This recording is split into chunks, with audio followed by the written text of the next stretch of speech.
as far as the whole Jeanty thing goes. All that matters is today. You're present, man. 3.5 hours. Do this together, man. It starts with us. It ends with us. Hey, no cheers! Thank you. God bless. Thank you guys for coming.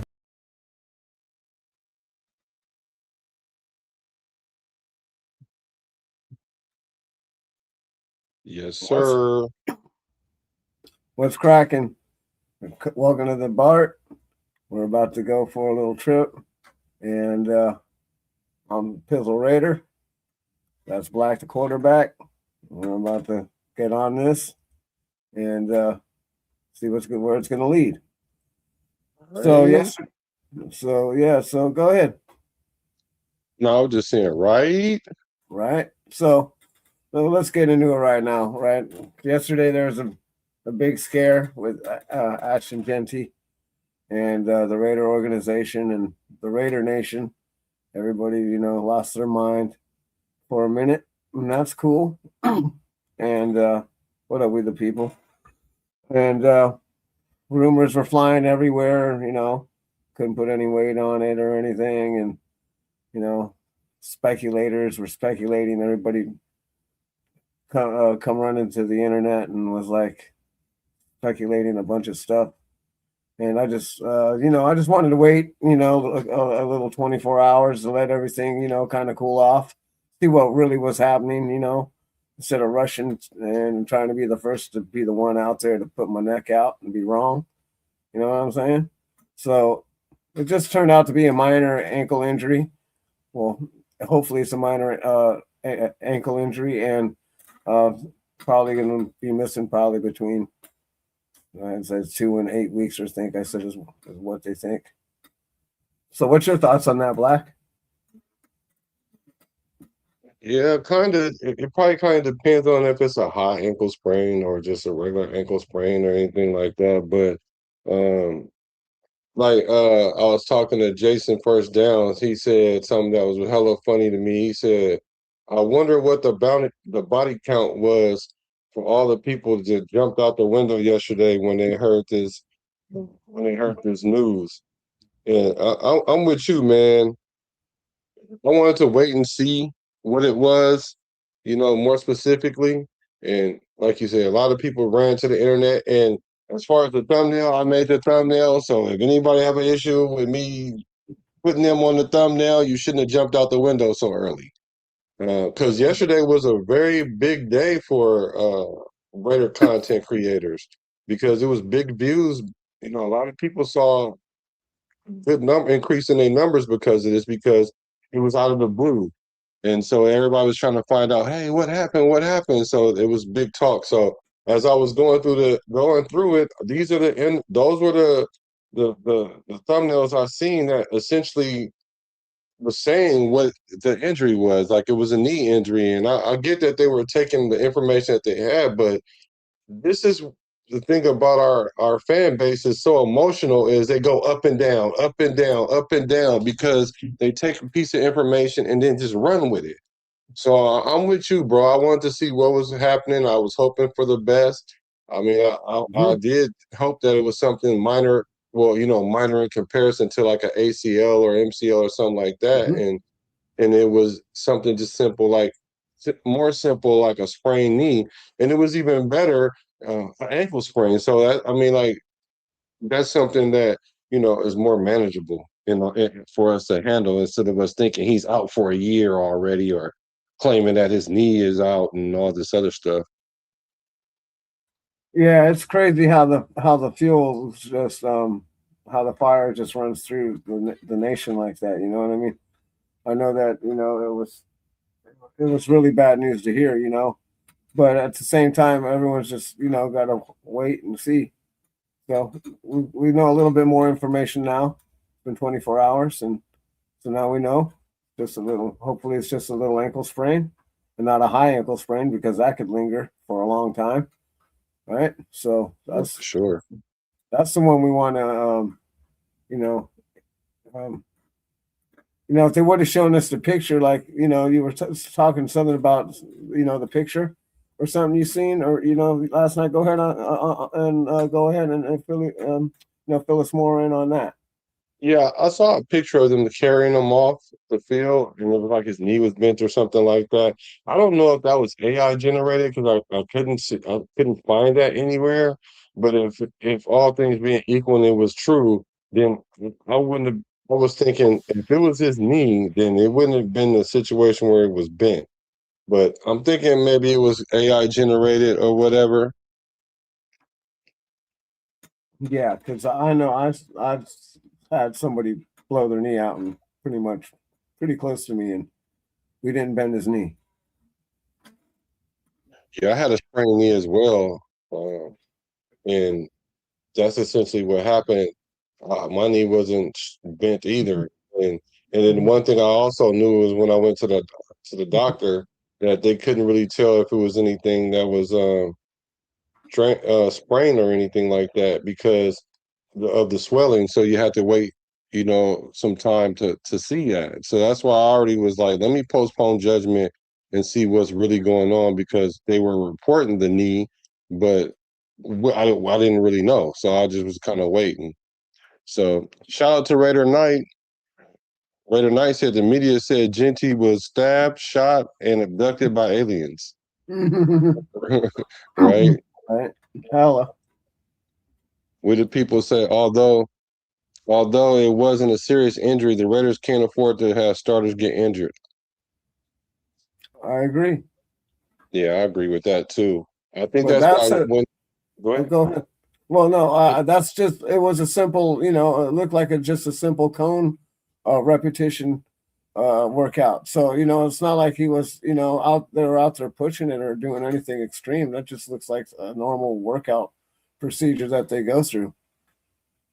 Yeah, I'm not sure how it happened. I thought I heard something about he dove for the ball and even in that, I was thinking it could be anything. It could be a bone, it could be a bruise, it could be a lot of things. So I like you said, he got stabbed, he got shot, he got abducted by aliens.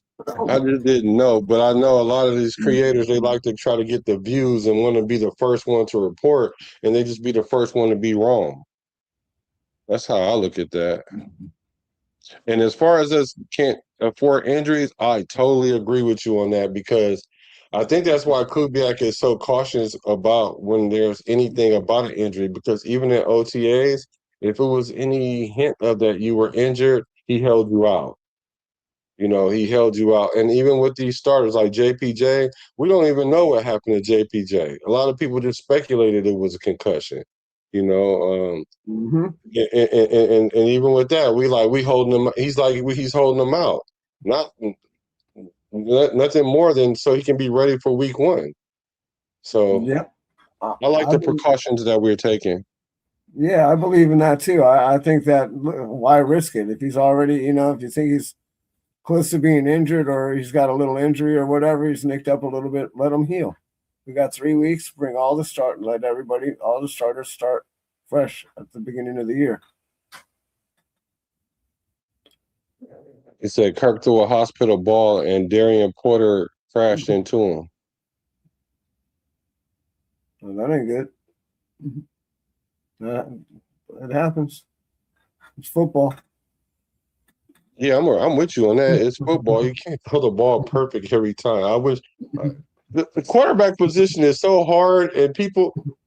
And I'm not even saying this even directly towards your comment. It's just like because it could have been true enough a hospital ball, right? Because I've seen Mendoza throw a hospital ball on Washington the other day, right? That was legit a hospital ball. Like you threw it, you turn around, the dude right there, boom, you hear it. Like that's hospital ball, right? I get it. So it could have been very well, but I'm just saying like our margin for error for quarterbacks is like zero. It's kind of like being a Madden quarterback. Like we expect the ball to go to the same spot or whatever all the time. And and sometimes the ball can get away from you, or sometimes you just let it go in the wrong, you know what I'm saying, the wrong place. And just by playing a position, I just know how hard it is to throw the ball in the same spot all the time, or right where you want to most of the, if not all the time. So I'm just glad that it wasn't really, really bad because even if you do run into two guys into each other, they could have bumped knees, and that even hurts like hell. So Yeah, yeah, yeah, you don't want to be doing that. yeah, you don't want to be doing that. So I don't know. It was just kind of concerning to me about how fast people were able to kind of be like, okay, well, I guess Mike Washington running back one, because now it's like a week or so ago I heard, or a week ago, yeah, a week or so ago I heard that for the most part that uh, many people didn't think Jeanty was a good pick at 6. And a lot of people are saying that Mike Washington is going to be pushing to be starting. And I'm like, do y'all not like Jeanty? Because there's no way Mike Washington is better than Jeanty. Like, no, I'm sorry. I get y'all saw him make some runs and all that other stuff, but he ain't even scored a touchdown yet. But I'll digress. Um, there's a reason why he got drafted as low as he did. Not to say that he should have got drafted there, but he wasn't.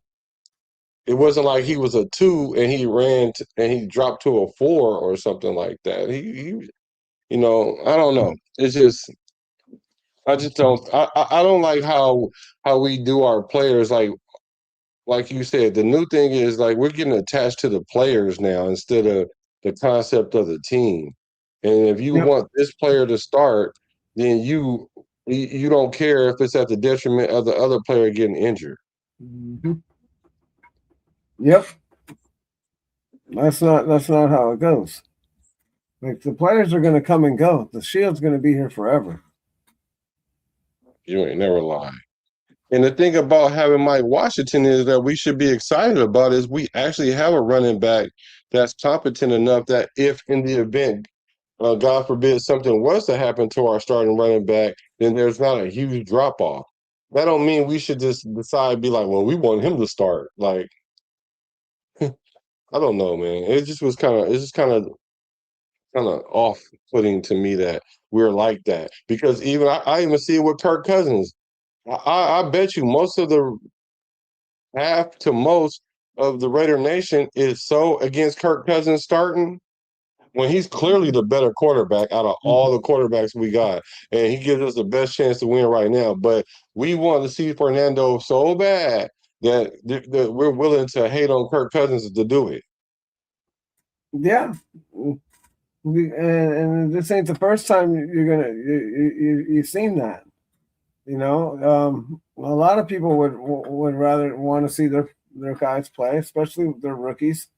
I mean, Fernando's going to bring a lot of new people to the fan base because he's a very popular, likable guy, and they're not. But those to me, those are like Derek Carr fans, and they're going to be like, they're going to be Fernando Mendoza fans, bro. You know what I mean? Are they going to be real Raider fans?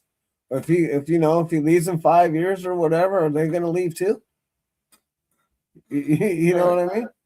Because that's the issue that we had when Derek Carr left. Just a bunch of people are left. I'm like, well, then you guys weren't even Raider fans.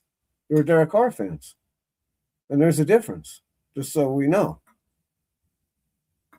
Like it's cool to be a fan of a player, but you're not while they're here. But you got to understand that all these. I've seen great players leave this place.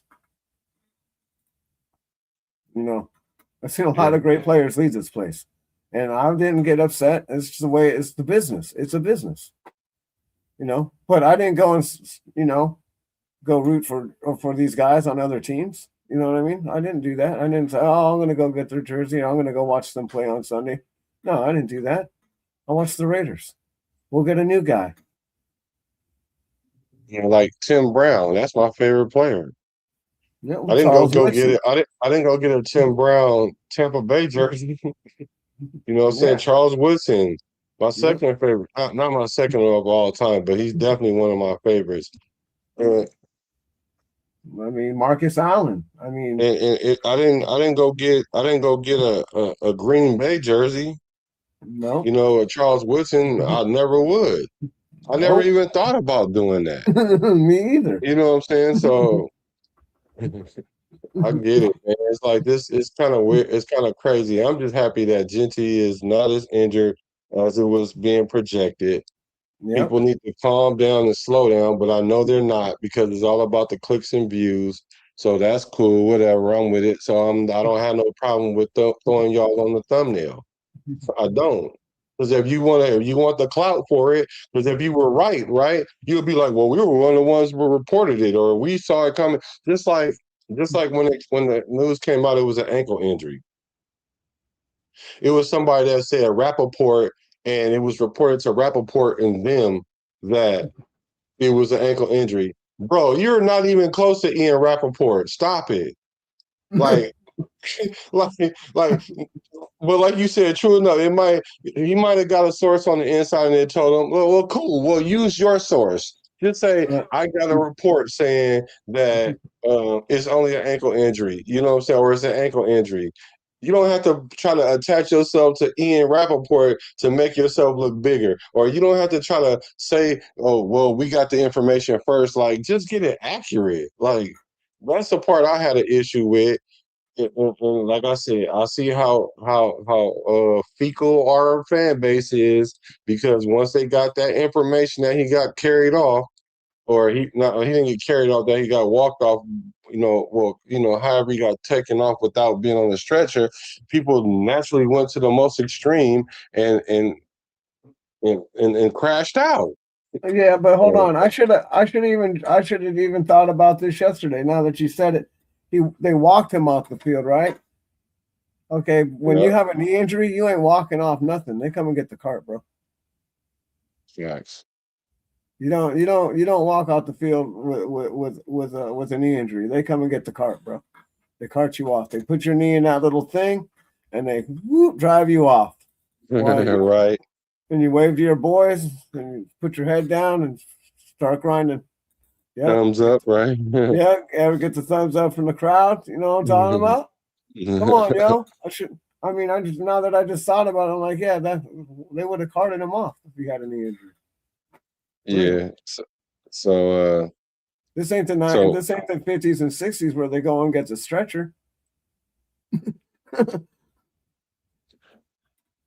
So we the people say, I like Washington, but the more I see him run, the more I notice he runs kind of stiff.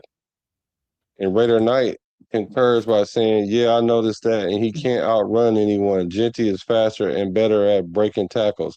Okay, And then this is Washington, as of now, hasn't shown any kind of twiggle.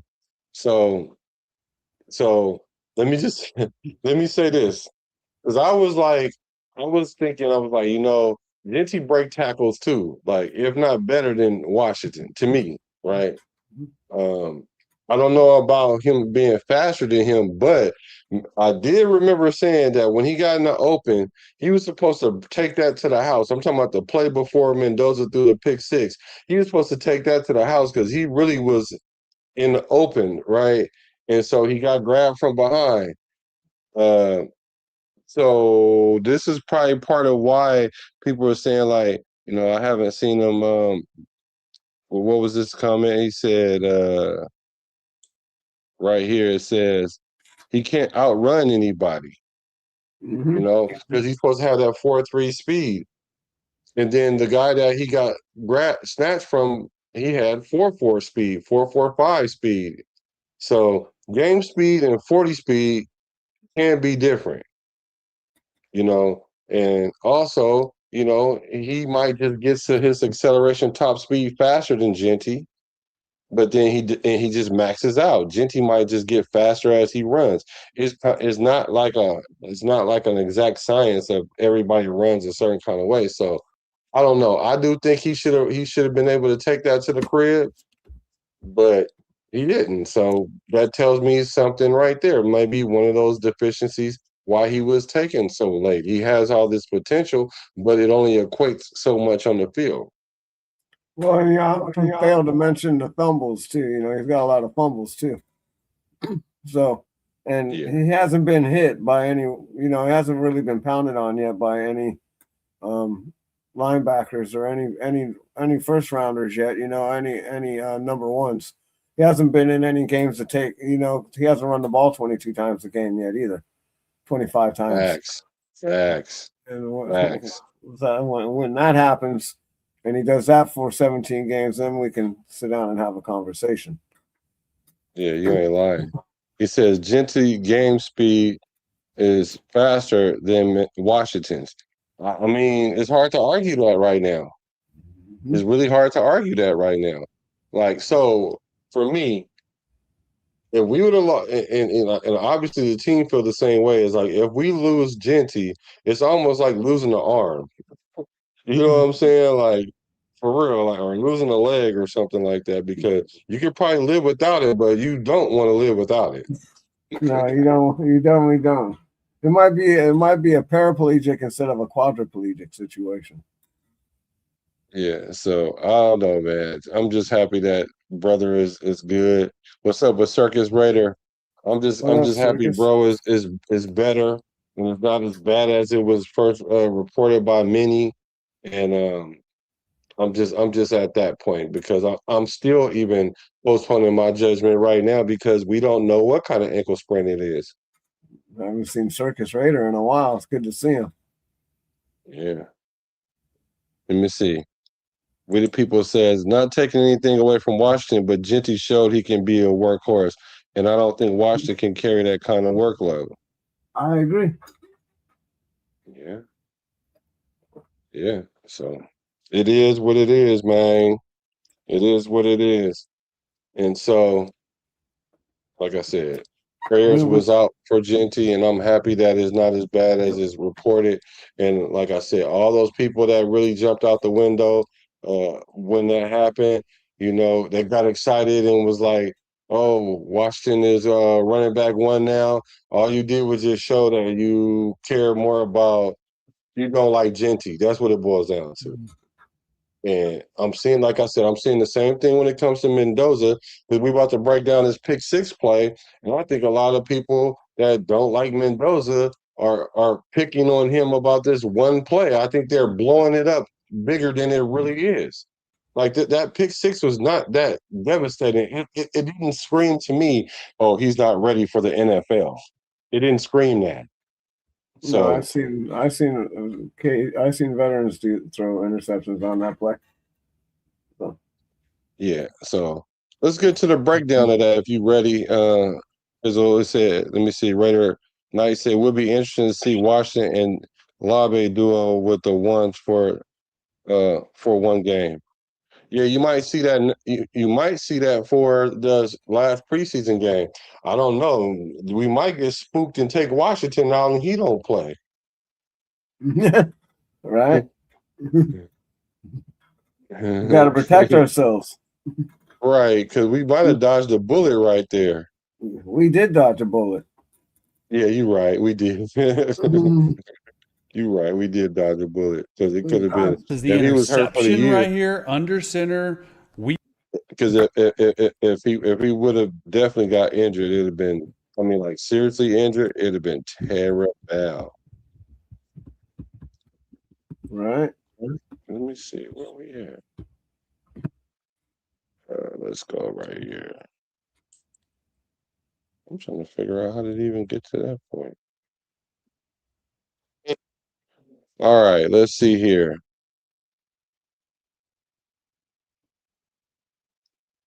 Oh, okay. I'm tripping. All right. So I did this breakdown on. Was you on the show? I don't know.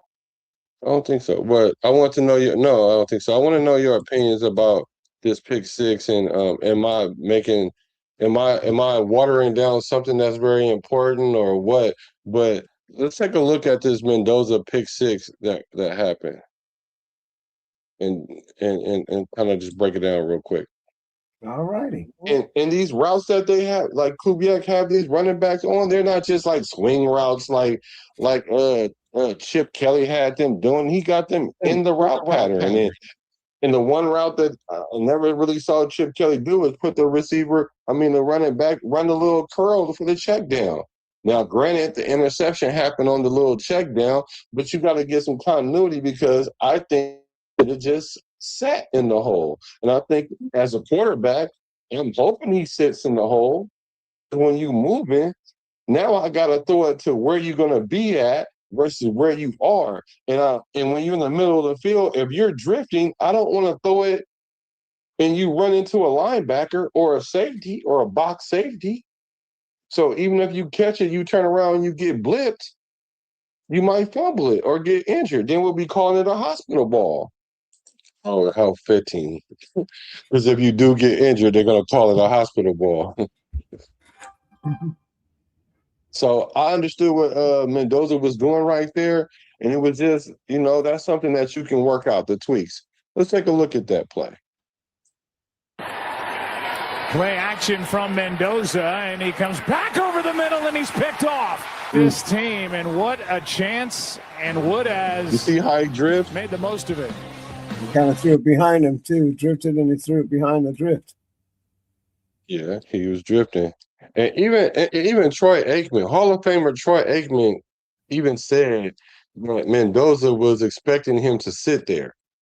Because when you run that route is not like a choice route. Like you run, and then you go left or right. It's a hook. It's a curl. Like you run out there, you turn around, and you show your numbers. Not show your numbers like this. I'm talking about show your numbers all the way forward. And I don't think Mike Washington ever really got to that point. And if he did, I don't know. I didn't see it, but we're going to take a look right now. Now let's take a look at this play.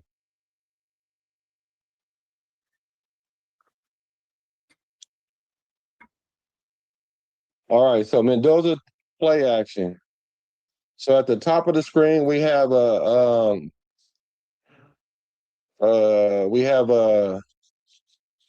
pylon route where they run to the pylon, to the back pylon, and underneath that we have a post corner. Well, no, I'm sorry, not a post corner, it's a corner. But they don't even really run post corners anymore. But it's a corner route, sail route, whatever. And then we also have the tight end the fullback with a chip at the bottom, the top of the screen to the left side, and he's going to go out to the flats, which you could throw it to him, or you can go to the running back in the middle of the field. See how Washington is wide open in the middle of the field? All right, so looking at this, even right now, it doesn't appear to me that Washington is showing his numbers to him. He's standing like sideways. He's looking at the quarterback, but he hasn't showed him his numbers. And I'm pretty sure that Mendoza not even looking at him yet because he's going through his progression. His progression is at the top, at the pylon route, and because really the pylon is to clear out this safety that's guarding him, and he's looking for this corner route. And so he's really trying to run that. He's trying to throw that. But it doesn't look like that he's going to be open until late. And by the time Vincent gets open right there, he's already gone through that progression because if he was to sit there and wait for him, then he'll be staring him down. And then what'll happen is that safety that's guarding Naylor up top will undercut that route and pick it off. Pick six. Now Mendoza wants to throw this corner route underneath the pylon route, but looking at how that receiver ran that route is not really good. It's not a good because there's a lot of open area where he could have ran over there and Mendoza would have threw him open towards the sideline, but being that it wasn't there, he goes to the check down in the middle of the field. Now, right, because what happened was Brinson got rerouted. When he went up that field, he went inside the hash and then tried to compensate by running, by blowing it out or whatever, whatnot. By the time you doing all that, the quarterback is already moving on with his progression because he's not going to be able to get open. He tried to buy him time by drifting to the left. He didn't just drift to the left because he was looking left. He drifted to the left so that way he can give him a throwing angle so he can throw him open. But Right. by the time he got open, finally, he already then went to his third and fourth progressions, which is this flat route and then the check down. They're both check downs. And shout out to Kubiak for having multiple check downs. That's one thing I kept saying last year about Chip Kelly was he had no check downs. Now there's 2 check downs on this play, so that helped out your quarterback. He's supposed to really just sit there. Go ahead, my bad. Yeah, no, you're right. He's just supposed to, I like this guy right here at the 10 right here. It's coming up the field. He should have threw that open right there. Well, yeah, he was trying to throw that open, but it took him too long to get open. Right. Because once the quarterback looks at you and you're not in position or looking like you're about to get open, he has to move on with his progression. He only gets like less than 3 seconds to make a decision to throw the ball. Right. Right. But I think they're gonna show it again, and you'll see how that receiver got rerouted. And all it takes is him to be bumped off his line a little bit to be rerouted. You don't have to reroute him to a whole nother area of the field. Just knock the timing off. But watch him drift. See him drift? See how he threw the ball and he didn't already went through his third progression down to the check down by the time Benson even got open, like when you said the guy on the 10 is getting open. Yeah, it's already been done. It's already been decided. I can't throw it to him now. Gotcha. Drift. And now that alerts the backer. Just ran up on it, caught the ball, he was to the crib. Fernando, he does a good job and let's take a look. Recognizing that he doesn't have it. Now watch number 19. Watch 19. To the left side. That's where the ball. No, I'm sorry. Look at Naylor. I'm sorry. Look at Naylor. Naylor is 9. See how he. Hold on. Let me see. Intended. He's going to check up on it, caught the ball, he was to the crib. Fernando, he does. Watch how Naylor. You see how he's on the outside side of the hash? Mm-hmm. See how he's standing on the outside of the hash? Watch how he ends up on the inside of the hash. Like if the quarterback sees that, he already knows that the timing is off unless you can make a good route. And also he ran at a bad angle to even get open. So it just was foregone conclusion that I need to check this down because my primary route ain't open. The person I want to go to ain't open yet. Now watch him. Just watch Naylor. That's Naylor right there at 9, right? Yeah. Watch Naylor. Yeah, he's in the slot right here. Yeah, let's take a look. Recognizing that he doesn't have it to the left side. That's where. Now,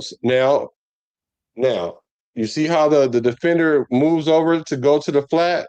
Yes, you do have to adjust and run inside, but you need to run back outside.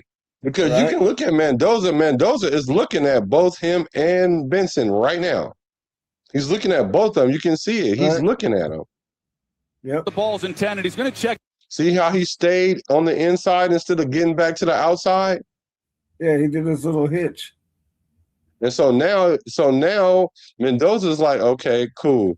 So the pylon route is not open because look at the safety on top of him.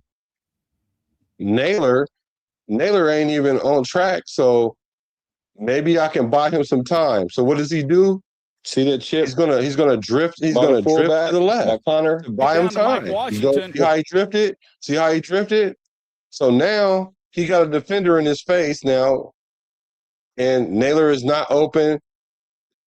He's not open. So now this is where Mendoza should have probably threw the check down to that flat defender.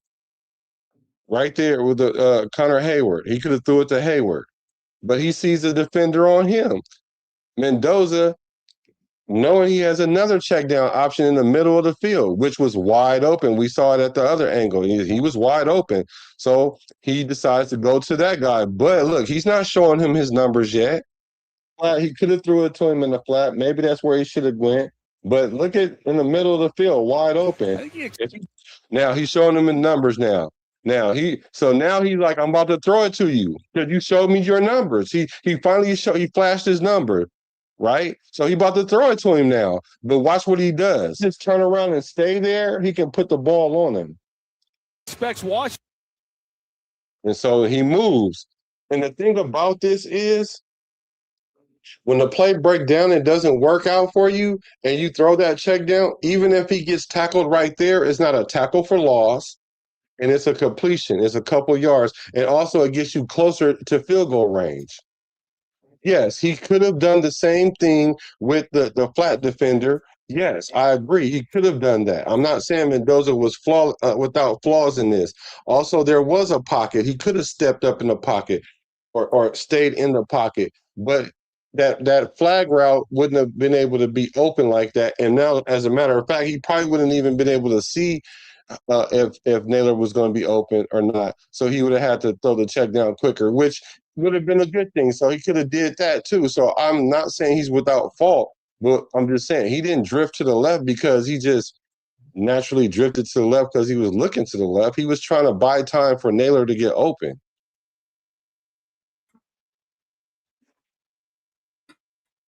Makes sense.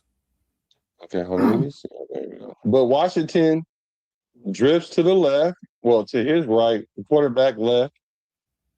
Now the ball going right to the linebacker now. All he got to do is catch it. Down right and there. then he's 88 off the gate. Let's take a look at that one more time.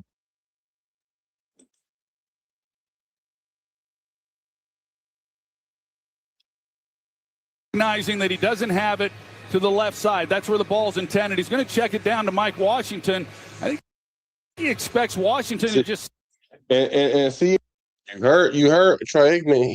He thinks he expects him to just sit there. Why would he expect him to sit there? Because that's what you're supposed to do. Now, I get why you would drift as a receiver. I played receiver.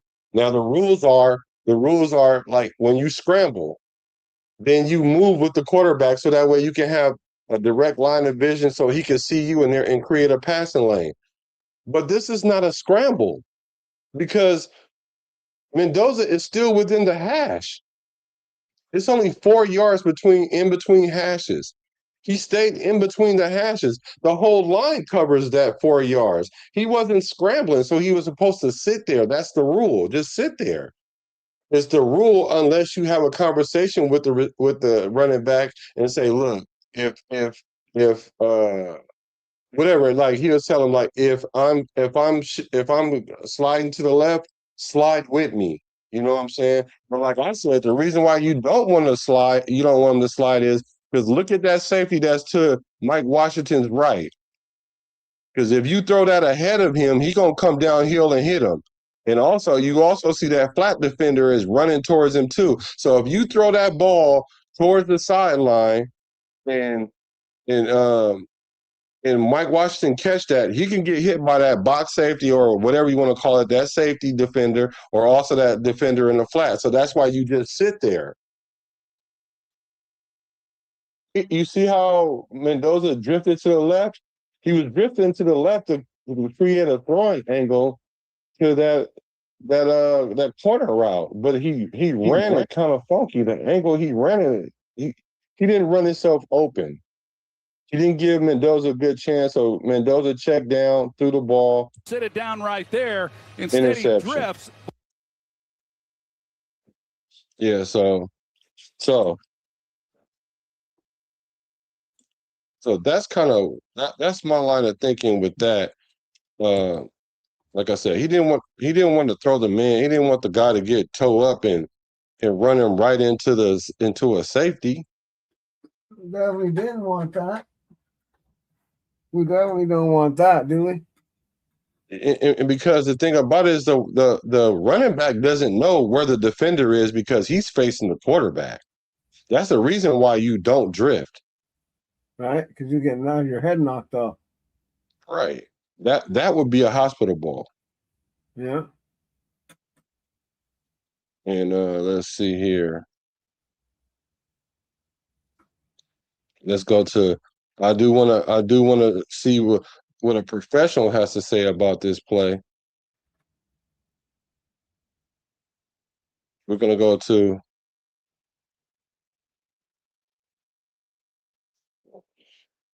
Kurt Warner, but I want you guys to listen to what Fernando had to say himself about that play.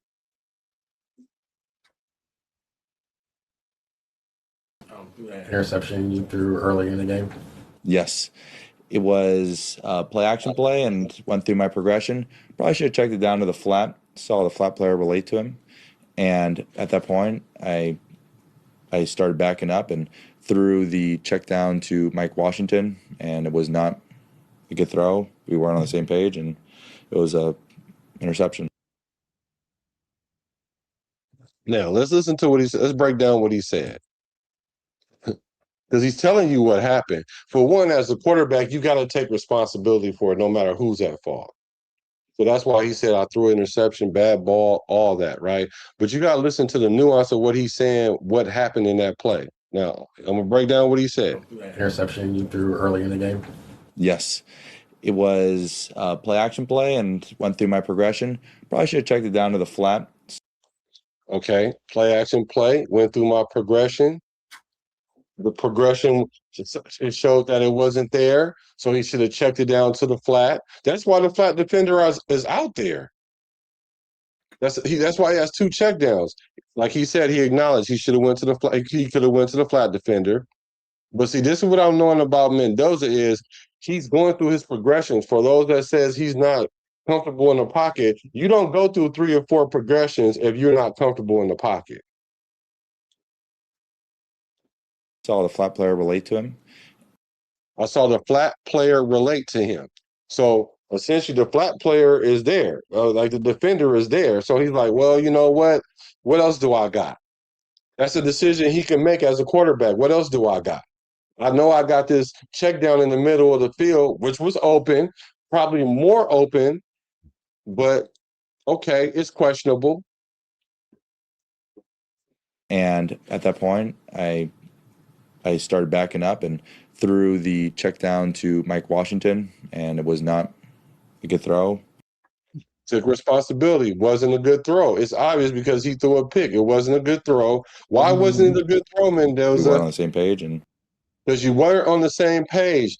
Getting on the same page, like I said, all it is a conversation. It's not that he need more reps. It's not that he need more time behind center. It's not because of his footwork. It's not because of none of that. But it's only as simple as, all right, if you ever in that situation again, instead of just floating, just stay there.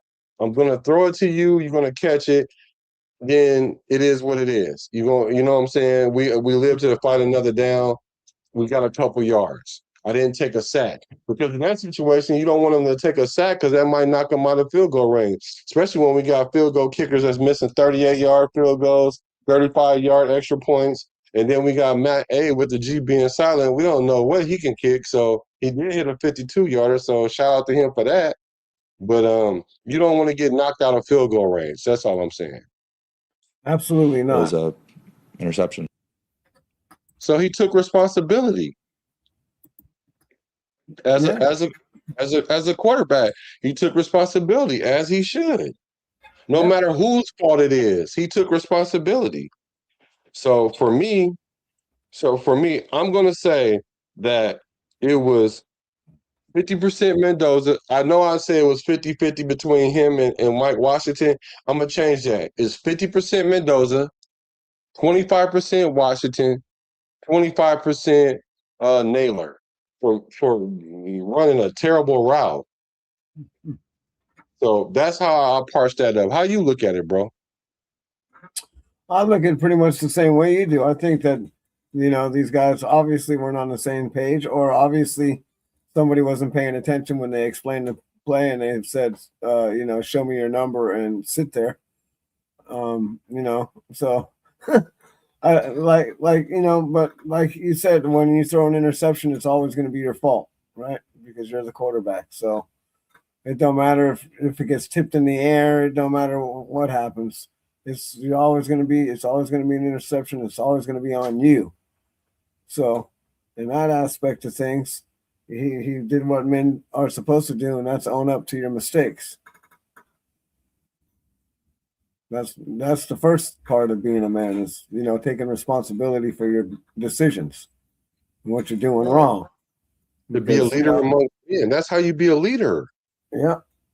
To cover up for your other guys' mistakes and take the bullets. Yep. Because there's people that think that was all on Mendoza. Yeah, no. That wasn't all on Mendoza. No. Like you said, he's supposed to sit there and wait. Show me your number and wait. Yep. That's the rule. That is the rule. While people are talking absolute like, oh, it's a scramble. No, it wasn't. He wasn't scrambling. He still was within the hash. Scrambling is if he goes outside the hash. Now, had he went outside the hash, then yes, you do follow him, and then it's up to the quarterback to determine if the flat defender there. I'm not throwing it to him. I'm gonna throw it out of bounds. You know what I'm saying? I'm gonna run. Or I'm a run. Good point, Pizzle. Or I'm a run. Exactly. Give him a little fake pump fake to freeze the defense and run and get a couple yards and slide. You know what I'm saying? Excellent point, Pizzle. So that's how that worked out, And if he would have, I don't understand. Like people think that, well, he should have just threw the check down from the beginning earlier. Well, then that means the play was designed to be a check down because there are plays that Kubiak call that is designed to go straight to the check down. Like the purpose of the check down is if the play don't go right and you only got like half a second or a second left to make a decision and you throw it to this guy just like to get rid of the grenade. It's like throw the grenade away. That's what it's essentially called. He would have threw him a grenade. That's what they call it. Like, yeah, you got the grenade now, Mike Washington. Sure, you'd have got hit, but it would have been for positive gain. It wouldn't have been a pick six if you wouldn't have never moved. But they're both rookies, like I said. They're both rookies, so that's just something that a conversation can fix. That ain't hella reps. You ain't got to do hella reps to fix that. Yep. Alfredo, what's good, brother? Yeah, what up, Alfredo? Yeah, like you said, just got to have a sit down and have a 5-minute conversation. They have to get to know each other in certain situations. They got to first before they do that. The situation's got to arise so they know what to talk about. So the next time that it comes up, they say, "Hey, this is what we're going to do." It's like when you line up on when the corner lines up on the inside of your shoulder, and you got the outside because he's trying to take away the inside, right, and vice versa. Like there's just little things that you're supposed to key in on as a player to give you the advantage, to give you the edge. Right. It's a conversation. Hey, if I look over there and he's playing you inside shade, just run the fade route. I'm gonna throw you a fade route. If he's giving you the inside route and I know we only need 2 or 3 yards, I don't care what the play is, just run a slant. All I gotta do is look at you. People think this, when they say, we just on the same page, we look at each other. What y'all think is telekinesis? No, it's because they had a conversation already. And then not only that, they've done it already enough in the game where it worked, where you don't even got to look at each other at a certain point as a quarterback because you see that it's an outside shade. The receiver sees it's an outside shade. So what did he automatically do? Run the slant. And I'm going to throw you the slant because I already know we only need like 2 or 3 yards. Just like if the play is the play is like a hitch, and the DB is playing off of you hella far, but then pre-snap he moves up. You change the hitch automatically to a fade. Automatically, there's no conversation except for before the play happened. Before he gets to that situation. And like you said, usually what happened is it comes from experience. Hey, bro, you ran the hits right there. He played you man to man. He came up. So you need to change that because I'm not going to throw you the hits right there because he's right there. So just go ahead and run the fade, and I'll throw you the fade right over his head. Mm-hmm. So I'm confused. But let's get the professional. The professionals tell us how this kind of works.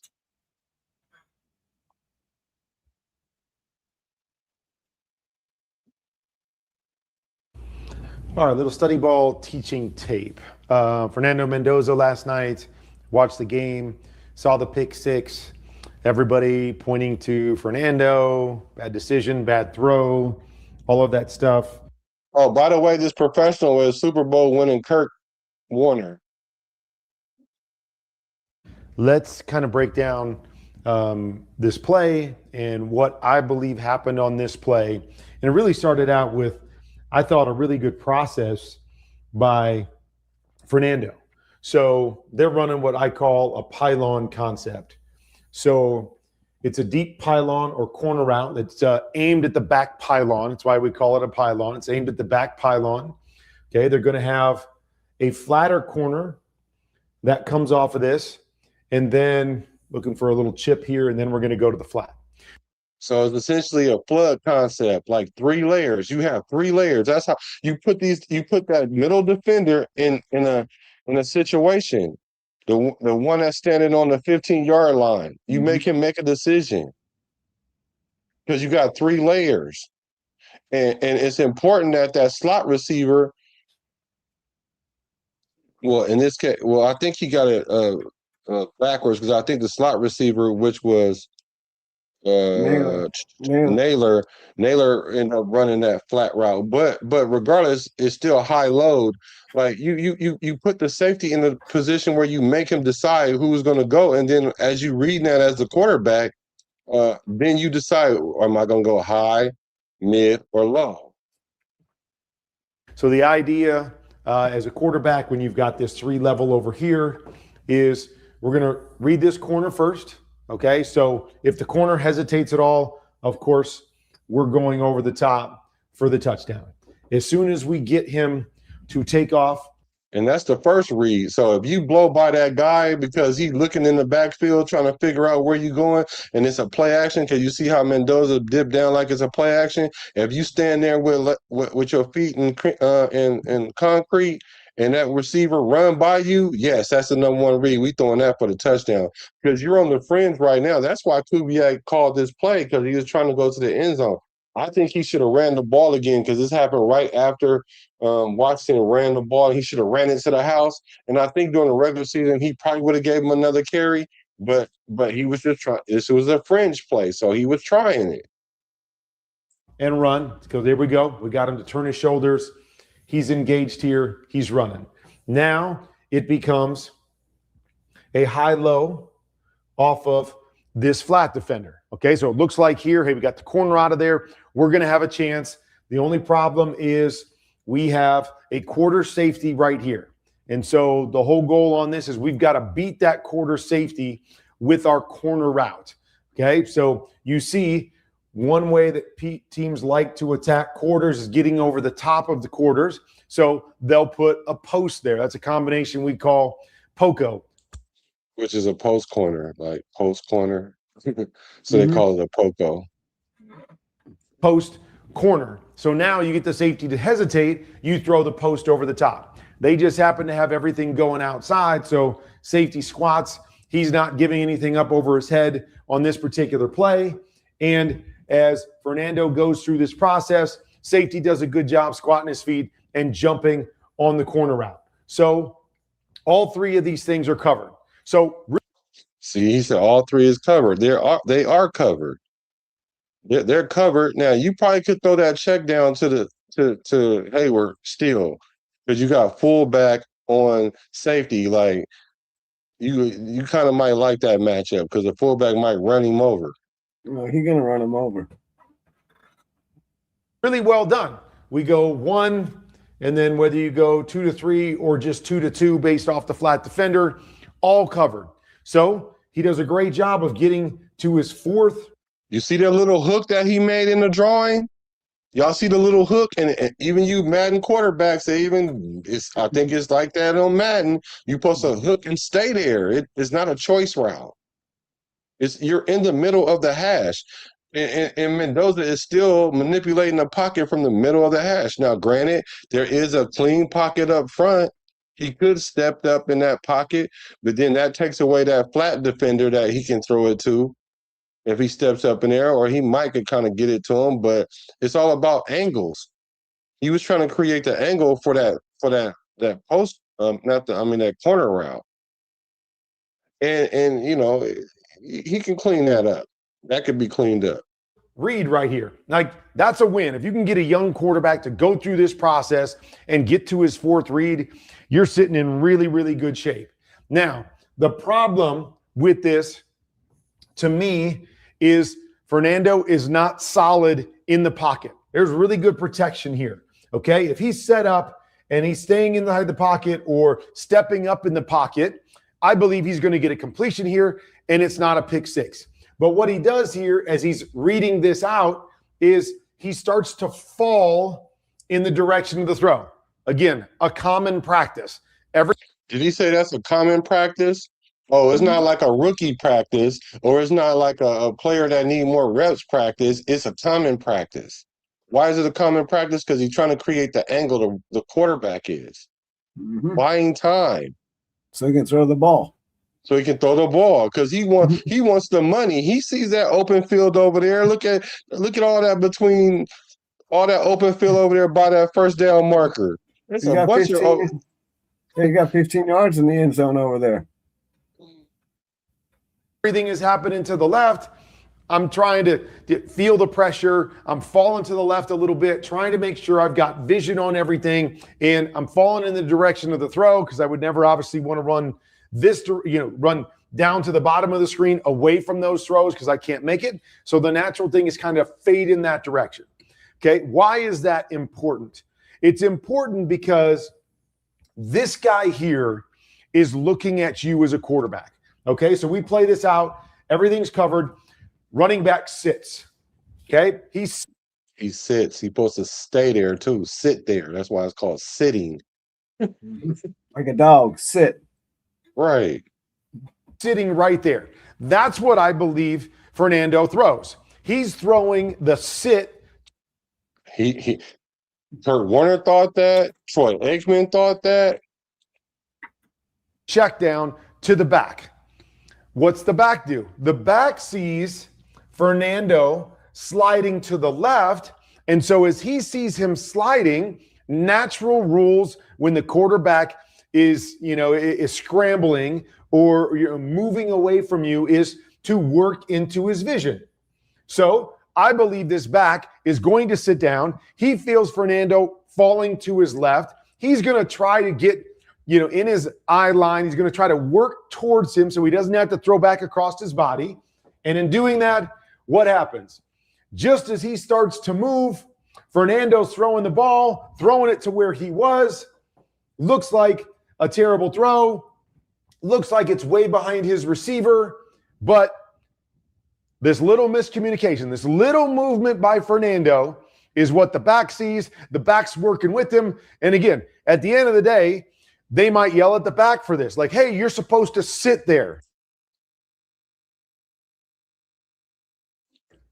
I get it. You're supposed to sit. But this is how you play football. Quarterback starts to move, starts to slide. You make yourself available and make the throw easier for the quarterback where you can do that.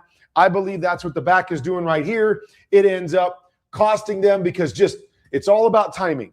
I'm starting to throw it. He's sitting there right as I'm starting to throw it. He's feeling me move. He takes off. Boom. Hits the linebacker in the hands. Turns into a pick six. Everybody's talking about this is a huge mistake. I don't think it's a huge mistake. I think it's just a small little miscommunication between quarterback and running back or receiver at the last second that ends up turning into a pick six instead of a short, really good completion and really good rep for Fernando Mendoza. And that's why I changed it from 50% to 25% because he was really trying to do the right thing. He was trying to do the right thing. Washington was trying to do the right thing there by sliding with him. So I don't really fault him as much. He was probably supposed to sit there, but he was trying to be an athlete, make a play, help the quarterback out. So, like I said, I blame 25% on him, 25% on Naylor, and then 50% on Mendoza. So that's my story, and I'm sticking to it. And I'm a Raider though. And you're a Raider though. Oh yeah. So overall, bro, if you had to parse this up in fault, I guess, because like you said, it's a small mistake, man. It's not that big of a mistake. It's just a communication mistake. It's not like a rep mistake. But how would you parse this up in as far as responsibility? Well, it's not as bad as that pick six that AOC threw last year in that preseason game. You know what I'm saying? Or 2 years ago, or whatever, against and they gave Minshew the job. But that was a horrible pick six. That was on him. You ain't lying. So, we can put that out there. But no, this isn't on Mendoza as much as he's taking credit for it. I think, like he said, I think it's more of a 75-25, like you're saying, 2/3 to 1/3, however you want to put it.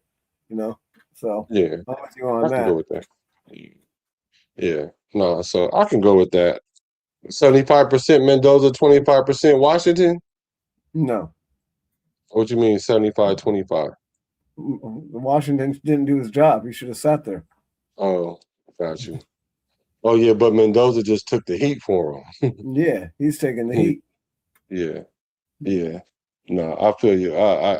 Yeah. So, you guys, what do you guys think? Let us know in the comments how you feel about it. Let us know what the responsibility breakdown is to you guys. If you don't have anything else, I'm a Raider though. I'm a Raider though. Okay, cool. So come back. Make sure y'all hit the like button on the way out. Make sure you hit the subscribe button. We will be back on Wednesday for Shizzle with Pizzle, the Pizzle Raider, for sure. And we appreciate you guys hacking into the show. And for those that's going to watch on the playback, we appreciate the love. We appreciate the loyalty. There's only one nation. That's the Raider Nation. You already know this. So I'm a Raider. He's a Raider. You're a Raider. Whether they from the Bay to LA to Las Vegas. I'm a Raider out. I'm a Raider though. I'm a Raider from the Bay to LA to Las Vegas. Recipes to Al Davis.